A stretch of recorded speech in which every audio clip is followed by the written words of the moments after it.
আসসালামু আলাইকুম। আমি সৈয়দ আবিদ হোসাইন সামি। চায়না থেকে উৎপাদিত পণ্য যারা বাংলাদেশে এনে ব্যবসা করতে চান তাদের জন্য একটা বিশ্বস্ত প্রতিষ্ঠানে দাঁড়িয়েছে স্কাইবাই। স্কাইবাইয়ের প্রতিষ্ঠা মূলত ২০১৬ সালে হলেও আমি বিগত কয়েক বছর ধরে খুব ক্লোজলি স্কাইবাইকে ফলো করছি। যারা ২০২৩ সাল থেকে আমাকে ফলো করেন, একটা ভিডিও হয়তোবা আপনারা দেখেছিলেন যেখানে আমি স্কাইবাই নিয়ে কথা বলেছিলাম। বলছিলাম যে আপনি যদি চায়না থেকে পণ্য এনে বাংলাদেশে ব্যবসা করতে চান, আপনার জন্য একটা নির্ভরযোগ্য প্রতিষ্ঠান হতে পারে স্কাইবাই। অনেকেই সেই সময়টাতে স্কাইবাইকে মনে করছিলেন যে এটা একটা পাবলিসিটি স্টান্ট আমি করছি কিনা বা এরকম কিছু। আজকে ২০২৬ সালে এসে আমি স্কাইবাইয়ের বাস্তবতাটা দেখাতে চাই। তাদের যে বর্তমানে কর্পোরেট অফিসটা আছে, সেই কর্পোরেট অফিসটা থেকে গ্রাউন্ড রিয়েলিটি আপনাদের সামনে উপস্থাপন করতে চাই। So let's go.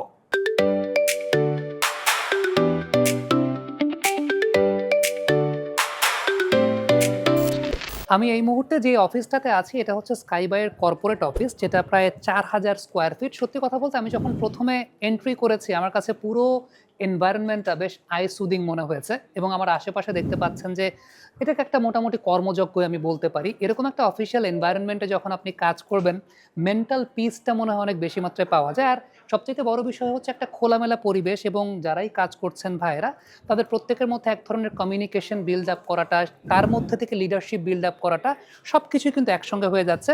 খুব ইন্টারেস্টিং একটা ব্যাপার একটু শেয়ার করি। অনেকে হয়তোবা জিজ্ঞেস করতে পারেন যে এত মানুষ এখানে একসঙ্গে কাজ করছেন একটা ফ্লোরে, আসলে তাদের কাজটা কি? তারা প্রত্যেকেই কিন্তু ক্লায়েন্টদেরকে সঙ্গে নিয়ে কাজ করছেন। মূলত এখানে যাদেরকে দেখতে পাচ্ছেন প্রত্যেকের আন্ডারে অন্তত ১,০০০-এর মতো মানুষ আছেন যারা চায়না থেকে বিভিন্ন উৎপাদিত পণ্য এনে বাংলাদেশে ব্যবসা করতে চান। এবং একটু চিন্তা করে দেখেন যে একটা পণ্যকে অর্ডার দেওয়া, সেই পণ্যটাকে নিশ্চিত করা, তার গুণগত মানটাকে নিশ্চিত করা, তারপর সেই অর্ডারটার শিপমেন্ট, সেখান থেকে বাংলাদেশে আসা, বাংলাদেশে এসে সেখান থেকে আবার সেটাকে কালেক্ট করা, কালেক্ট করার পর সেটার আবার ফিডব্যাকটা নেওয়া, অনেক কর্মযোগ্য কিন্তু একসঙ্গে। এই পুরো কমিউনিকেশনটা এখানে যারা আছেন প্রত্যেকে ইন্ডিভিজুয়ালি করছেন। সাপোজ আমি যদি উনাকে এক্সাম্পল হিসাবে চিন্তা করি, তাহলে উনি এই মুহূর্তে ১,০০০ মানুষের সঙ্গে হয়তোবা কমিউনিকেশনটা মেইনটেইন করছেন।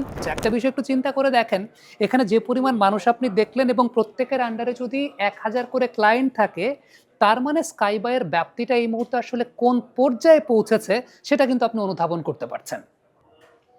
আমি যখন স্কাইবাইয়ের সঙ্গে সর্বপ্রথম যুক্ত হই তখন স্কাইবাইয়ের মাত্র ২ টা অফিস ছিল। একটা ৪,০০০ স্কোয়ার ফিটের অফিস আর একটা ৫,০০০ স্কোয়ার ফিটের ওয়্যারহাউস। কিন্তু এই মুহূর্তে পুরো খেলাটাই কিন্তু পাল্টে গেছে।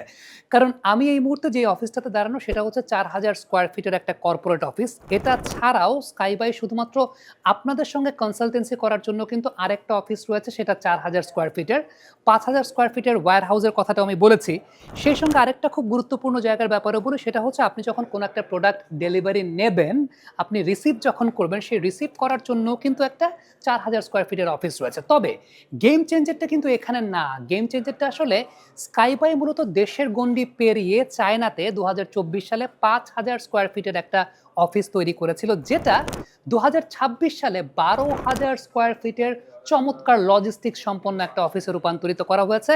অর্থাৎ কোনো একটা অর্ডার যখন আপনি দিচ্ছেন, অর্ডার থেকে শুরু করে প্যাকেজিং, শিপমেন্ট, প্রোডাক্ট ডেলিভারি সবকিছুই 100% স্কাইবাই নিজেদের হাতে রেখেছে। এই যে এত বড় একটা সেটআপ, এত চমৎকার এক্সপ্যানশন, এর পেছনের সিক্রেটটা কি? অবশ্যই যারা কাজ করছেন আমার আশেপাশে তাদের ডেডিকেশন, ডিটারমিনেশন, প্রফেশনালিজম এই সবকিছুই কিন্তু জড়িত। তার সঙ্গে আরেকটা ব্যাপার বলতে হবে, তা হচ্ছে স্কাইবাই কিন্তু কোনো থার্ড পার্টি এজেন্সি না। তারা কিন্তু মূল আমদানিকারক। অর্থাৎ চায়না থেকে কোনো একটা পণ্য যখন আউটসোর্সিং করা হচ্ছে, সেই পণ্যটার মূল আমদানিকারক হিসাবে আপনার সকল প্রকার সুবিধা কিন্তু নিশ্চিত করে দিচ্ছে স্কাইবাই। তার মানে বাংলাদেশের অনেক এসএমই বিজনেস কিন্তু চোখটা বন্ধ করে স্কাইবাইয়ের উপর ভরসা রাখতে পারে, যে সিকিউরিটি প্রোটোকলটা নিয়ে সবাই চিন্তা করে, অথেন্টিসিটি নিয়ে চিন্তা করে। এই যে এত বড় একটা সেটআপ রয়েছে এবং সেটা শুধুমাত্র কিন্তু একটা জায়গায় না। আমি ওয়্যার হাউসের কথা বললাম, কনসালটেন্সি সেন্টারের কথা বললাম, আমি বললাম যে যে জায়গা থেকে আপনি আপনার প্রোডাক্টটাকে রিসিভ করছেন, এত এক্সপেনশন সেটাই কিন্তু অথেন্টিসিটির জাস্টিফিকেশনটা দিয়ে দেয়। ২০২৩ সালে স্কাইবাই ছিল আপনার জন্য শুধুমাত্র একটি নতুন অপশন। তবে ২০২৬ সালে স্কাইবাই এই মুহূর্তে আপনার ব্যবসার নির্ভরতার প্রতীক। সফলতার এই ইকোসিস্টেমে আপনাকে স্বাগতম।